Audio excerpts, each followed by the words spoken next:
அனைவருக்கும் வணக்கம். இன்றைக்கி நம்ம சேனலில் பார்க்க போகிறது கம்பு பொரிவிலங்காய் லட்டு. அது எப்படி செய்கிறது, அதுக்கு தேவையானது என்னன்னு பார்க்கலாம் வாங்க. இப்போ வீடியோக்குள்ளே போகலாம். கம்பு 1 கப்பு, அதே அளவு வெல்லம், 50 கிராம் நிலக்கடலை, 50 கிராம் பொரிகடலை, அரை முடி தேங்காய் திருவி வச்சுருக்கோம். இதோட 2 ஏலக்காய். அடுப்பை பற்ற வச்சுட்டு அதில் நம்ம இரும்பு கடாயை வச்சுருப்போம். அது நல்லா வறுக்கிறதுக்கு நல்லாயிருக்கும்.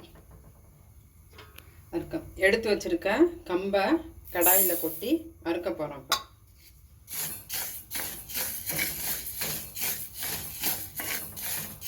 இது நல்லா அப்படி படப்படன்னு பொரியும்.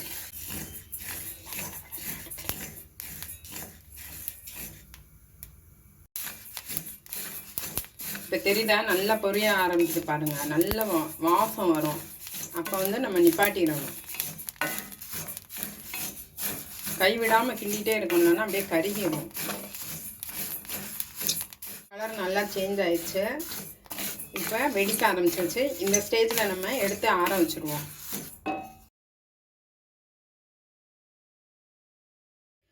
அதே கடாயில் எடுத்து வச்சுருக்க நிலக்கடலையும் கொட்டி நம்ம வறுக்க போகிறோம்.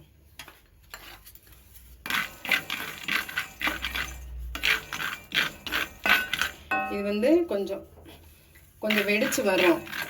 வெடித்து கொஞ்சம் அந்த தோல்லாம் கலண்டு வர மாதிரி இருக்கும். அந்த ஸ்டேஜ் வரைக்கும் நம்ம வறுத்துக்கிறோம். இப்போ இந்த வேர்க்கடலையோட தோல் பிரிஞ்சுட்டு வருது பாருங்கள். கலர் சேஞ்ச் ஆயிடுச்சு.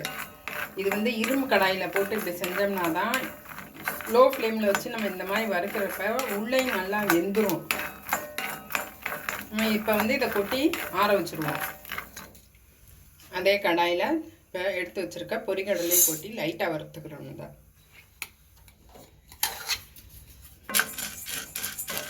கறிக்கிறக்கூடாது, லைட்டாக தான் வறுக்கணும். ஏற்கனவே இது பொரிச்சு தான் எடுத்துருப்பாங்க. அதனால் நம்ம இதை லைட்டாக வறுத்தா போதும். பொரிகடலை நல்லா வறுப்பட்டுருச்சு.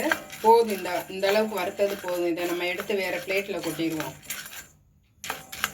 நெய் 1 ஸ்பூன் ஊற்றி நம்ம தேங்காயை லைட்டாக வறுத்துக்கிறோம்.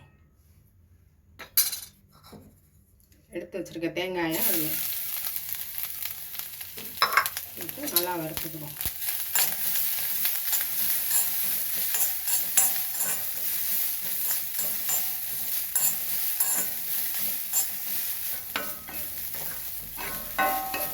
தேங்காய் நல்லா வறுப்பட்டுருச்சு.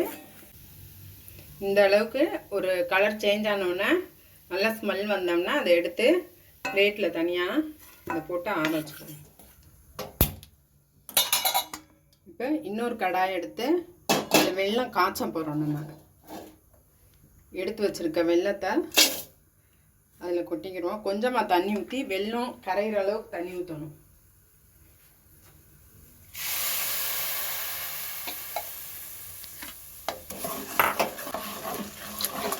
இந்த அளவுக்கு போதும். நல்லா கரைஞ்சிருச்சு. வெல்லம் ஓரளவுக்கு கெட்டியாயிருச்சு. பாகு பதம்னா வர வேணாம்.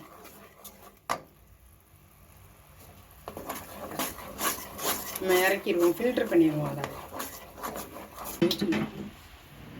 இப்போ வெள்ளத்தில் தூசியும் மண்ணுனா இருக்கும். அதனால் அதை காய்ச்சி ஃபில்டர் பண்ணி ஒரு கிண்ணத்தில் எடுத்து தனியாக வச்சுட்டோம்.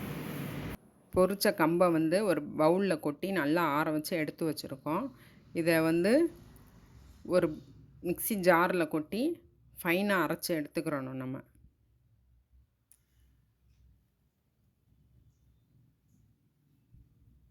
இதோட எடுத்து வச்சுருக்க ஏலக்காயும் ஆட் பண்ணிக்கிறணும்.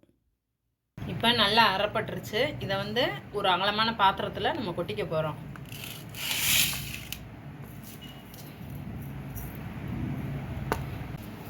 அதே ஜாரில் நம்ம நிலக்கடலையை வறுத்து வச்சுருக்கோம்ல, அதை தோலை நீக்கிட்டு அதையும் இதோட சேர்த்துக்கிறோம். இதோட இந்த வறுத்துருக்க பொரிகடலையும் சேர்த்து ஒரு சுற்றி எடுத்துக்க போகிறோம். வறுத்த வேர்க்கடலையும் பொரிகடலையும் ஒரு சுற்றி எடுத்துருக்கோம். இதில் பொரிகடலை கொஞ்சம் முழுசாக தான் இப்படி இருக்கட்டும். அது அப்படியே இப்போ கொட்டி வச்சுருக்க மாவோட வறுத்து வச்சுருக்க நிலக்கடலையும் பொரிகடலையும் நுணுக்கி அதையும் சேர்த்துக்கிறோம். இப்போ நெய்யில் வறுத்துருக்க தேங்காயும் அதோடு சேர்த்துக்கிறோம். இதில் நெய் கொஞ்சம் காய்ச்சி ஊற்றிக்கிறோம்.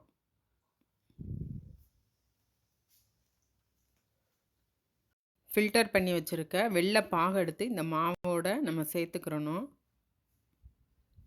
சேர்த்துட்டு நம்ம ஆறுறதுக்குள்ளேயும் நல்லா மிக்ஸ் பண்ணி விட்டுறணும். அதை இல்லாட்டா கெட்டியாயிரும். எல்லாத்தையும் நம்ம மிக்ஸ் பண்ண போகிறோம். இப்போ மிக்ஸ் பண்ணி லட்டு பிடிக்க வேண்டியதுதான்.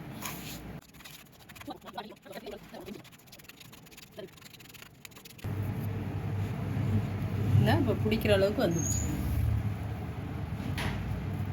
இப்படியே நம்ம லட்டு பிடிச்சி வச்சுக்க வேண்டியதுதான். அவ்வளோதான்.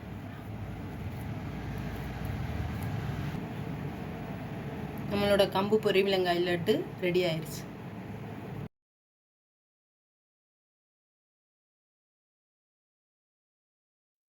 இப்போ இருக்கக்கூடிய குழந்தைகள்லாம் கடைகளில் விற்கக்கூடிய இந்த பாக்கெட்டில் அடைச்சி விற்கிறத வந்து ஸ்நாக்ஸாக சாப்பிட்றாங்க. இது உடம்புக்கு நல்லது கிடையாது அவங்களுக்கு. அதனால் நம்ம வீட்டில் இது மாதிரி பாரம்பரியமான கிடைக்கக்கூடிய சிறுதானியங்களில் செஞ்சு வைக்கக்கூடிய ஸ்நாக்ஸ் அவங்க உடம்புக்கு தேவையான நார்ச்சத்து, இரும்புச்சத்து, புரதச்சத்து இதெல்லாம் கொடுக்கும். இது குழந்தைகளுக்கு மட்டும் இல்லை, பெரியவங்களுக்கும் இது ரொம்ப நல்லது. இதை நீங்களும் வீட்டில் இதே மாதிரி செஞ்சு சாப்பிட்டு பார்த்துட்டு எப்படி இருந்துச்சுன்னு கமெண்ட்ஸில் போடுங்க. லைக் பண்ணுங்கள், ஷேர் பண்ணுங்கள். இவ்வளோ நேரம் இந்த வீடியோ பார்த்ததுக்கு நன்றி.